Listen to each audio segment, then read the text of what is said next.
Your question number 10 is define mixture. Open the page number 78. When two or more elements or compound physically mix up without any fixed ratio by mass, it is called mixture. For example, air, soil, milk, etc. जब दो या दो से ज़्यादा elements किसी भी fix ratio में ना रहते हुए इनको हम फिज़िकली मिक्स करेंगे आपस में, तो ये मिलकर क्या बना देंगे? मिक्सचर. मिसाल के तौर पर हम कहते हैं air is a mixture of different elements or compound, soil, milk, etc. Question number 11 is same as question number 9. So question number 12 is what is Avogadro's number? Open the book page number 18. Avogadro's number is a collection of 6.02 10 की power 23 particles. It is represented by symbol Na.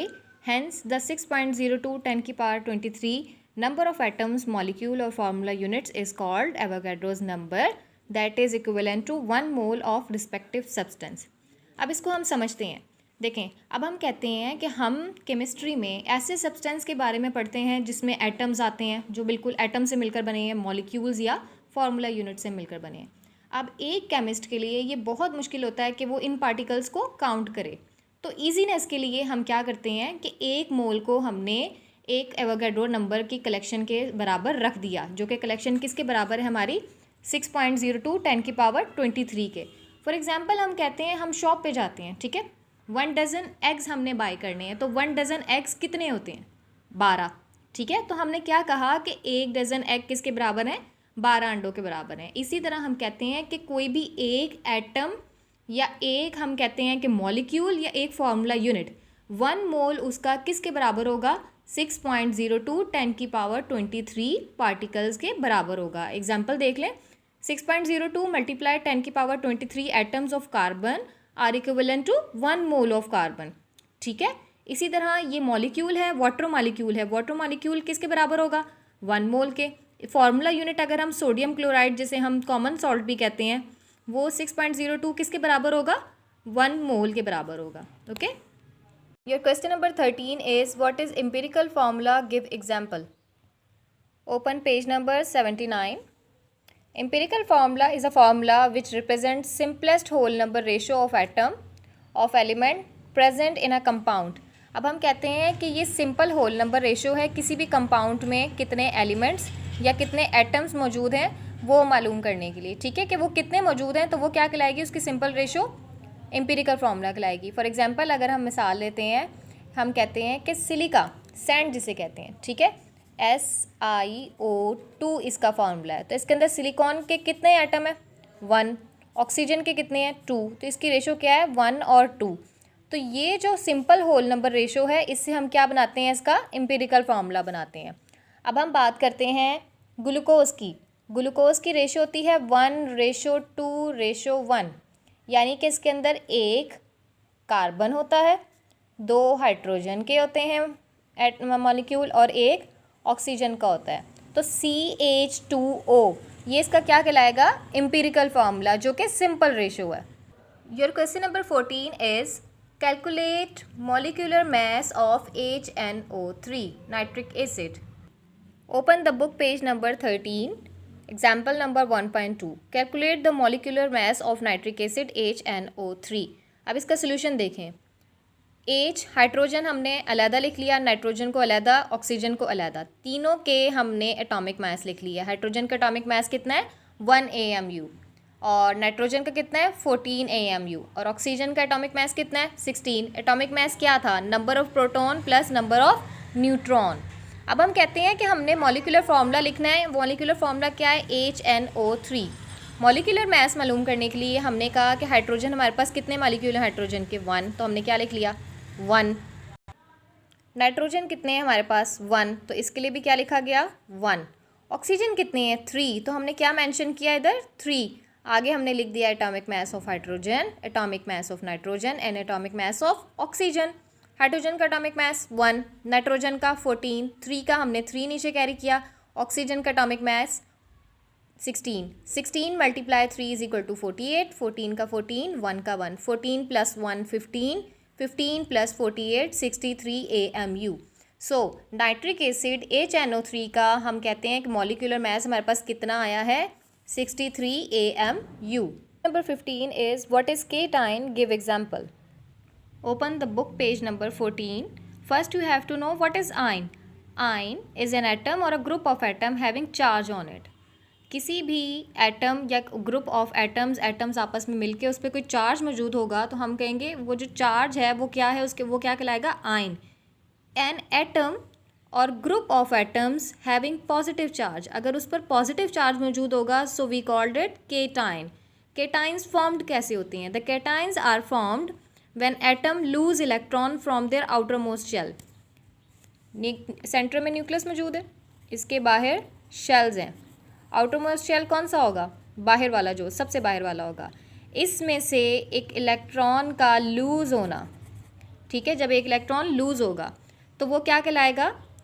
Cation कहलाएगा. और इस पर कौन सा charge आ जाएगा? Positive charge आ जाएगा. ठीक है. फॉर एग्जांपल हाइड्रोजन जब एक अपना इलेक्ट्रॉन लूज़ करता है तो इस पर कौन सा चार्ज आ जाता है? H positive. सोडियम अपने आउटर मोस्ट इलेक्ट्रॉन से अपना आउटर मोस्ट शेल से एक इलेक्ट्रॉन लूज़ कर देगा तो कौन सा चार्ज आ जाएगा सोडियम पे? Positive charge. Same in the case of calcium, ये अपने 2 इलेक्ट्रॉन लूज़ करेगा तो इस पर 2 पॉजिटिव आएगा. क्यों? क्योंकि इसने अपने 2 इलेक्ट्रॉन लूज़ किए हैं. Your question number 16 is what is free radical? Give example. Open the book page number 15. Free radicals are atoms or group of atom possessing odd number of electron. Odd number यानी कि unpaired electron. It is represented by putting a dot over the symbol of an element. Example H के ऊपर dot है, chlorine H3C उसके ऊपर भी dot लगा है. It means these are the free radicals. For example, this is called a nucleus and this is a shell which contain a paired electron. This is called the outermost shell. In the outermost shell there are 2 paired electron and 1 unpaired electron. This is called a free radical. Gram atomic mass. Give example. Open the book page number 17.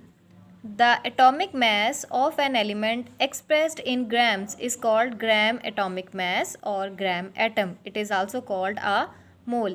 अब हम कहते हैं किसी भी element के atomic mass को जब हम ग्राम्स में रिप्रेजेंट करते हैं तो वो क्या कहलाएगा? ग्राम एटॉमिक मास या gram atom.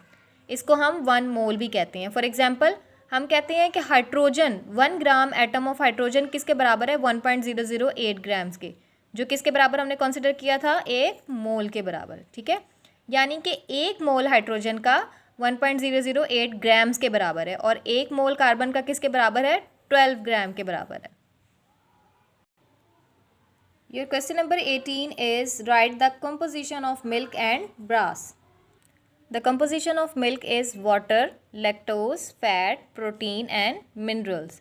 Composition of brass, हम कहते हैं brass is an alloy of copper and zinc. Your question number 19 is define atomic mass. Open the page number 79 of summer pack. Mass number or atomic mass. It is the sum of number of proton and neutron found in the nucleus of an atom. It is represented by A.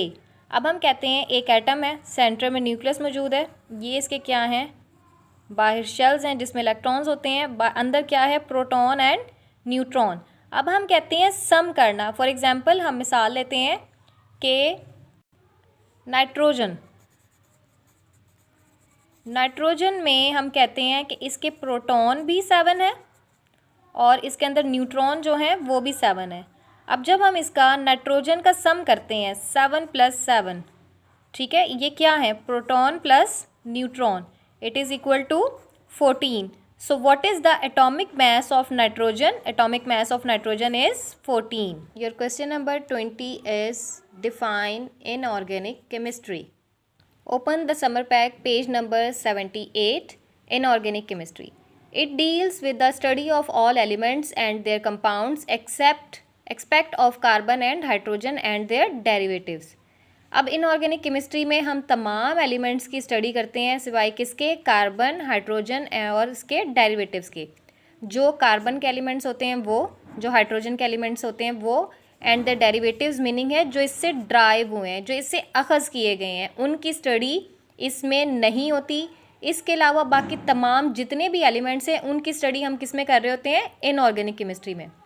अब ये branch क्या करती है, scope of this branch, इसका scope क्या है, covers glass industry, glass आपको पता है जहाँ पर ग्लास मेड होता है, ठीक है, वहाँ पर सिरेमिक, सिरेमिक क्या है, सिरेमिक्स हम कहते हैं जितने भी पॉट्स और क्ले से जो बने हुए आर्टिकल होते हैं वो सारे किस में आ जाते हैं, सिरेमिक्स में, ठीक है, क्ले और से मिलकर जो बने और इन्हें बाद में क्या किया जाता है, हीट देकर इन्हें हार्डन किया जाता है।